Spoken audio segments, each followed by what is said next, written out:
Indonesia dilarang menggelar ajang olahraga internasional di bawah IOC. Salah satunya adalah menjadi tuan rumah Olimpiade. Keputusan ini dikeluarkan IOC atas sikap Indonesia yang membatalkan visa atlet Israel untuk tampil di kejuaraan dunia senam artistik di Jakarta. Indonesia dilarang menggelar ajang olahraga internasional di bawah IOC. Salah satunya adalah menjadi tuan rumah Olimpiade. Keputusan ini dikeluarkan IOC atas sikap Indonesia yang membatalkan visa atlet Israel untuk tampil di kejuaraan dunia senam artistik di Jakarta. Dalam keterangannya, IOC menyatakan akan menghentikan seluruh bentuk dialog dengan Komite Olimpiade Indonesia terkait penyelenggaraan Olimpiade maupun konferensi di masa mendatang. IOC juga merekomendasikan pada semua federasi internasional untuk tidak menyelenggarakan acara atau pertemuan olahraga internasional apapun di Indonesia.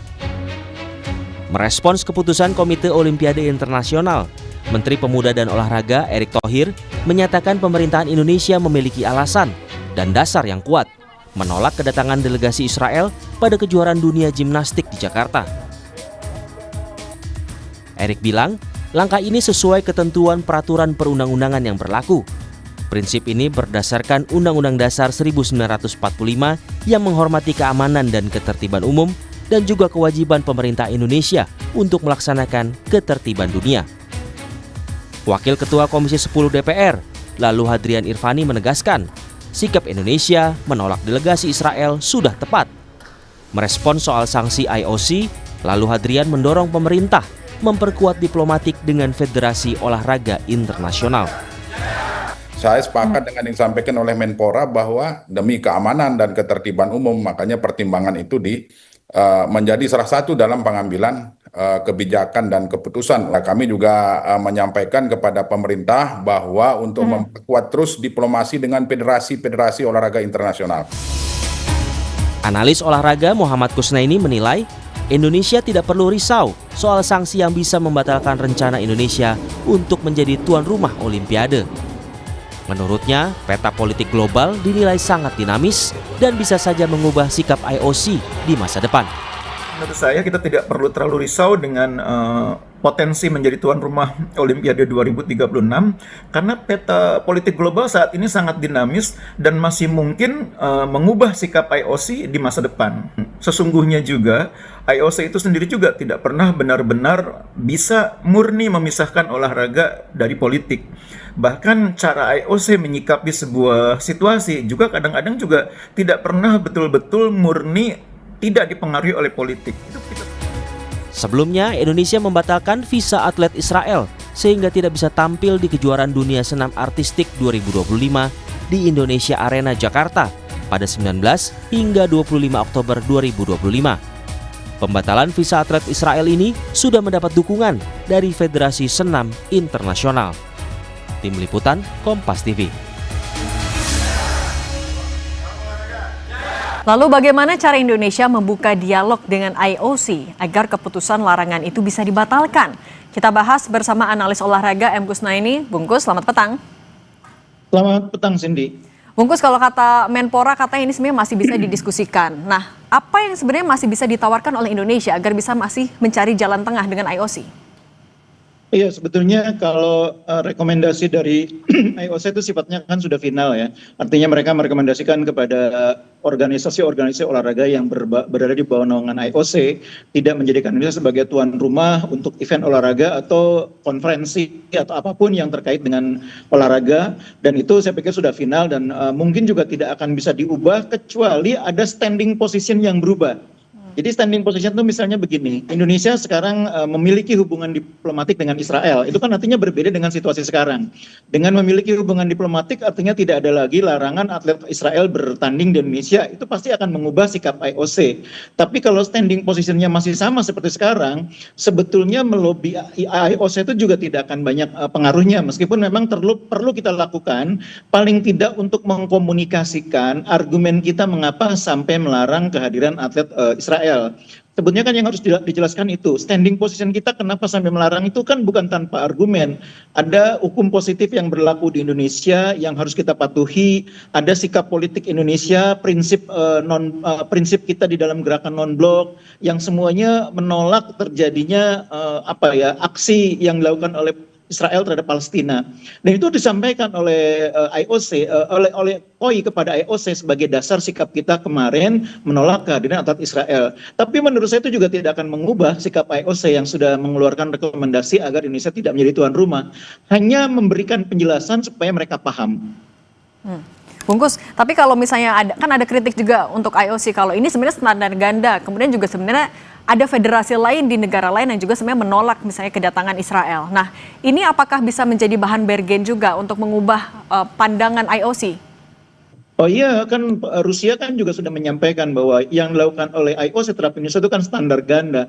Karena kita sudah melihat kasus yang sama terjadi di tempat lain, IOC tidak bersikap seperti itu. Ini memang standar ganda.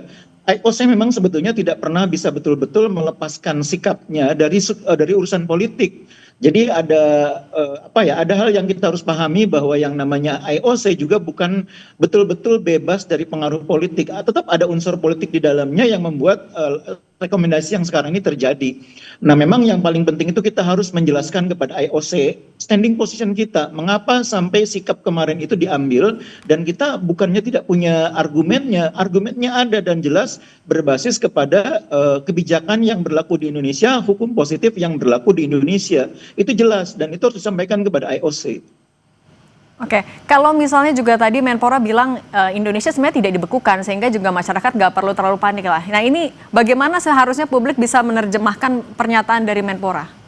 Iya, jadi kan yang tidak jernih dijelaskan kepada publik bahwa yang dilarang itu sebetulnya tidak ada yang tepat betul-betul dilarang.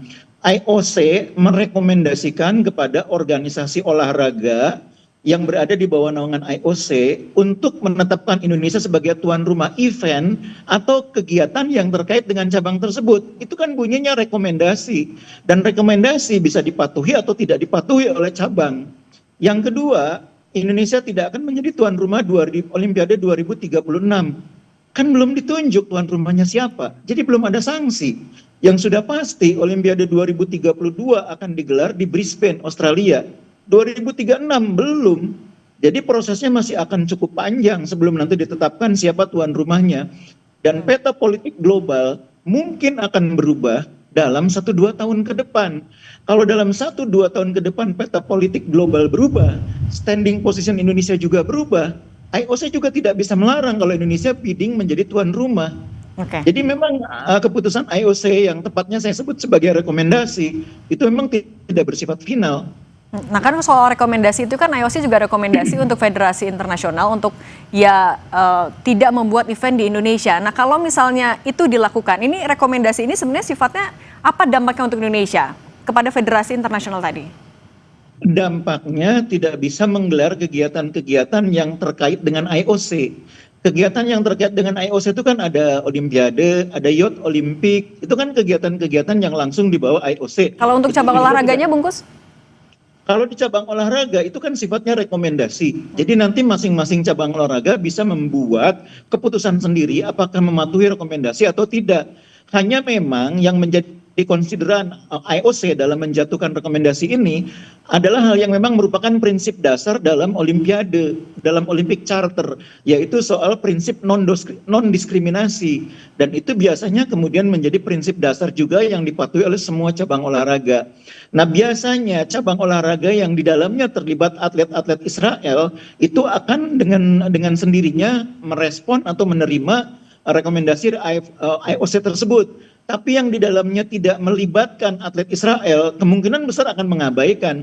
Jadi kalau misalkan dalam kejuaraan dunia bulu tangkis tidak ada wakil dari Israel, mungkin BWF akan tetap menunjuk Indonesia sebagai tuan rumah, seandainya Indonesia terpilih. Kalau dalam kejuaraan dunia pencak silat, kita menggelar di Jakarta atau di Indonesia, tidak ada atlet Israel, ya mungkin juga tidak ada masalah. Karena memang tidak melibatkan atlet Israel. Jadi masing-masing induk organisasi olahraga nanti akan memiliki otoritas masing-masing untuk mengadopsi atau tidak mengadopsi rekomendasi dari IOC tersebut. Oke. Berarti yang sekarang PR-nya adalah menegaskan standing position kepada IOC, menjelaskan itu juga. Iya. Oke, Bungkus, analis olahraga, terima kasih sudah berbagi bersama kami di Kompas Petang. Sehat selalu. Terima kasih.